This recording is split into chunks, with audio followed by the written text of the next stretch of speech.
आपका स्वागत है स्टोरी यूनिवर्स में। मूर्ख नीलम्मा, कर्नाटक की लोक कथा। कर्नाटक की इस प्राचीन लोक कथा मूर्ख नीलम्मा को सुनते ही हमारे मन में कई प्रश्न उठते हैं। क्या वास्तव में नीलम्मा और उसके पति को अपने ही हाथों से अपने भविष्य का विनाश करना था? उनकी भोलापन और अज्ञानता ने उन्हें कितनी बड़ी सीख दी। ऐसी कथा जो एक तरफ हमें हंसाती है तो दूसरी ओर हमारे मन में संवेदनाओं का सैलाब पैदा कर देती है। इस कहानी की खूबसूरती इसी में है कि यह हमें जीवन की उन सच्चाइयों से रूबरू कराती है जिन्हें हम अक्सर अनदेखा कर देते हैं। हमारे जीवन में भी नीलम्मा और उसके पति की तरह कई मौके आते हैं जब हम अपनी अज्ञानता के कारण अद्वितीय अवसरों को गंवा देते हैं। कहानी के लेखक, जिनका नाम इतिहास में कहीं नहीं मिला, लेकिन इस कथा ने अनगिनत लोगों के हृदय में एक अमिट छाप छोड़ी है। तो चलिए शुरू करते हैं। बहुत समय पहले की बात है। गंगावती नगर के महाराज शिकार को निकले।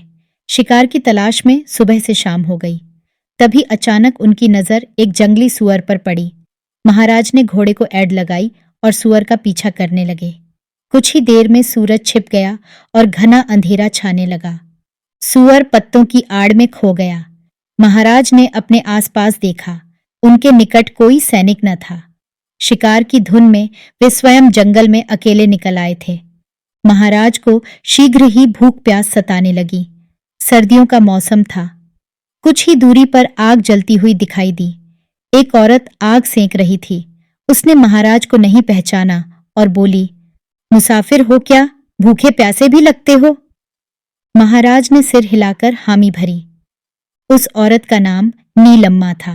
वह खाने के लिए थोड़ा सा भात और सब्जी ले आई। भोजन स्वादिष्ट था। खाने के बाद महाराज ने पूछा, तुम इस घने जंगल में अकेली रहती हो? नहीं, मेरे पति भी साथ रहते हैं। वह अभी बाजार गए हैं, नीलम्मा ने उत्तर दिया। वह दोनों लकड़ी का कोयला बेचकर गुजारा करते थे। उसी समय नीलम्मा का पति भी आ पहुंचा। उसने राजसी वेश पहचान लिया और महाराज को प्रणाम किया।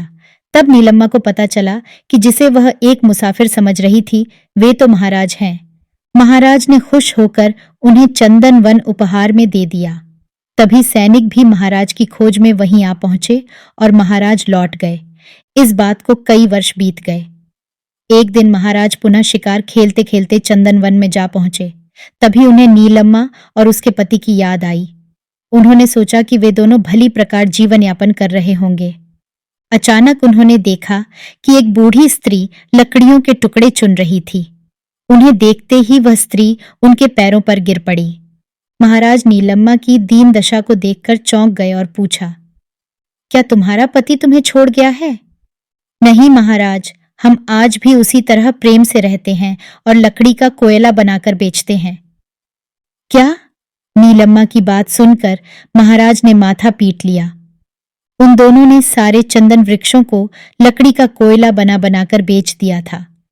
महाराज ने नीलम्मा के पति को लकड़ी का एक टुकड़ा देकर कहा, जरा इसे बाजार में बेच आओ। बाजार में चंदन की लकड़ी हाथों हाथ बिक गई। नीलम्मा के पति को बहुत से रुपये मिले।